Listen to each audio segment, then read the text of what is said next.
আমার হাসব্যান্ড আমাকে সময় দিচ্ছে না। আমার ওয়াইফ আমাকে রেসপেক্ট করছে না। এই কথাগুলো এখনকার সমাজের দাম্পত্য জীবনের অনেকের মুখেই শুনতে পাচ্ছি আমরা। এখান থেকেও অনেক অসুবিধার শুরু হচ্ছে দাম্পত্য জীবনে।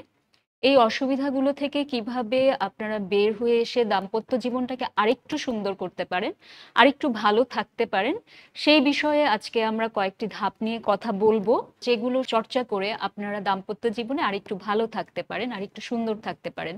প্রথমত, মিউচুয়াল রেসপেক্ট। এই জায়গাটায় আমরা প্রায় শুনে থাকি যে হাজবেন্ডরা বলছে যে আমার ওয়াইফ আমাকে রেসপেক্ট করছে না পর্যাপ্তভাবে। আবার অনেক ওয়াইফও আমাদের কাছে বলছে যে আমার হাজবেন্ড আমাকে ছোট করে কথা বলছে, আমি যে বাসায় কাজ করছি সেই কাজগুলোকে তারা কাজ মনে করছে না, যেটা আমার জন্য আসলে অনেক কষ্টকর। তো এই জায়গাটায় আমরা আসলে কি করতে পারি?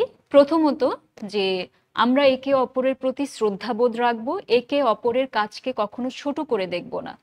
আমরা এই জায়গাটা মাথায় রাখতে হবে যে আমরা যে যেখানে কাজ করছি না কেন, সেই জায়গাটা আমরা আমাদের সর্বোচ্চটা দিয়ে কাজ করছি, এবং সেই জায়গাটায় সম্মান পাওয়াটাই আমার পার্টনারের কাছ থেকে আমি সম্মান আশা করি, এবং সেই সম্মানটা যদি আমরা পেয়ে যাই তাহলে আমরা একে অপরের প্রতি একটা মায়া অনুভব করি, একে অপরের প্রতি একটা ভালোবাসা অনুভব করি, যেটা আমাদের সম্পর্কের জন্য একটা ইতিবাচক প্রভাব ফেলে।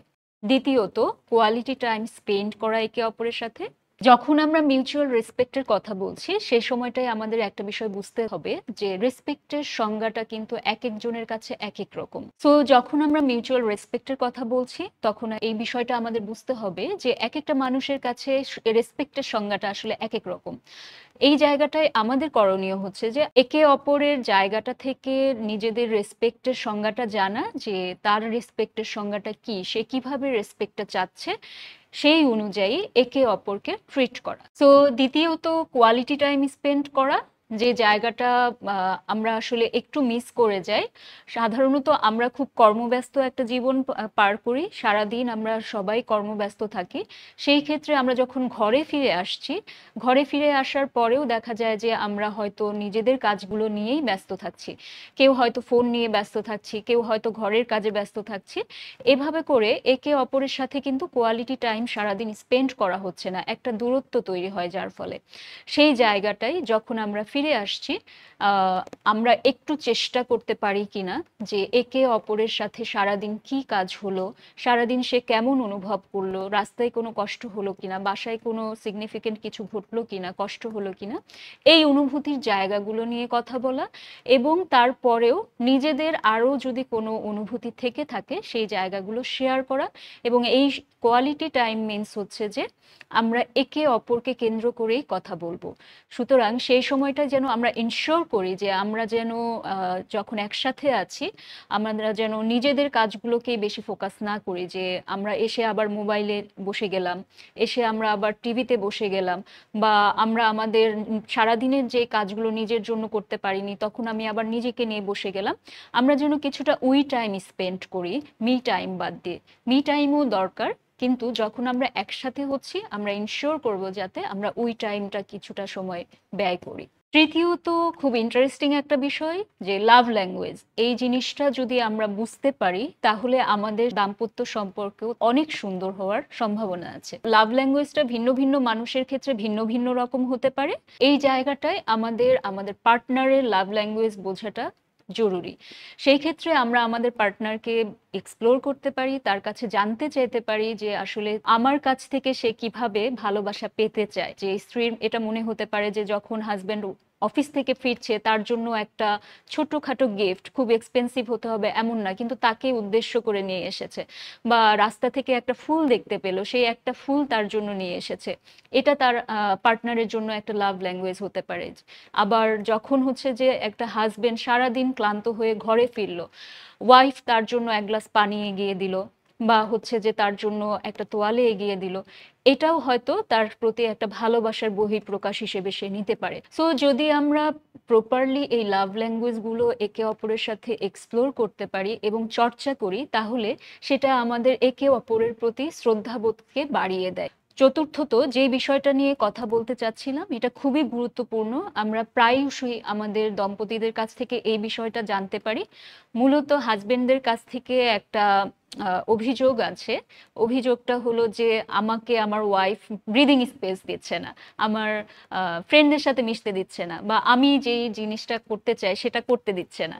হ্যাঁ? আর ওয়াইফদের কাছে একটা অভিযোগ আসে এই জায়গাটায় যে ওয়াইফরা হাসব্যান্ডের সাথে ঘুরতে যেতে চায়, কোথাও একটা বসে সময় কাটাতে চায়। এটাই তার কাছে একটা ব্রিদিং স্পেস করে লাগে। কিন্তু সেই সময়টা সে তার হাসব্যান্ডের কাছে পাচ্ছে না। তার মানে একে অপরের যে ব্রিদিং স্পেস এটার সংজ্ঞাটা আমরা ভিন্ন দেখতে পাচ্ছি, কিন্তু এই জায়গাটাকে রেসপেক্ট করাটা খুব জরুরি। যেমন হাজবেন্ড যদি তার ফ্রেন্ডদের সাথে কিছুটা সময় কাটাতে চায় বা তার মতো করে কিছুটা সময় কাটাতে চায়, সেই জায়গাটাকে তাকে সময় বা সুযোগ দেওয়াটা খুব দরকার। এবং ওয়াইফের ক্ষেত্রে যদি ব্রিদিং স্পেসটা এমন হয় যে সেও কিছুটা সময় হাজবেন্ডের কাছ থেকে আলাদা থাকতে চাচ্ছে বা সাথে থেকেই ব্রিদিং স্পেসটা চাচ্ছে, সেই সময়টাকেও আসলে অ্যালাউ করাটা খুব জরুরি। সুতরাং একে অপরের জায়গাটা স্পেসটা বোঝা এবং সেই অনুযায়ী একে অপরের সাথে অ্যাক্ট করাটা খুব দরকারি, যেটা আমাদের সুন্দর একটা সম্পর্ক বজায় রাখতে সহায়তা করে। পঞ্চমত, আমাদের একে অপরের প্রতি যে কমিউনিকেশন, সেই কমিউনিকেশনের প্রতি স্বচ্ছ থাকা এবং সম্পর্কের প্রতি বিশ্বস্ত থাকা। এমন অনেক ঘটনাই আছে যখন হাজবেন্ড তার বন্ধুদের সাথে সময় কাটিয়ে এসেছে, কিন্তু বাসায় এসে হয়তো ওয়াইফকে বলছে যে কোনো মিটিংয়ে ছিলাম বা আমি কোনো কাজে ব্যস্ত ছিলাম অফিসের।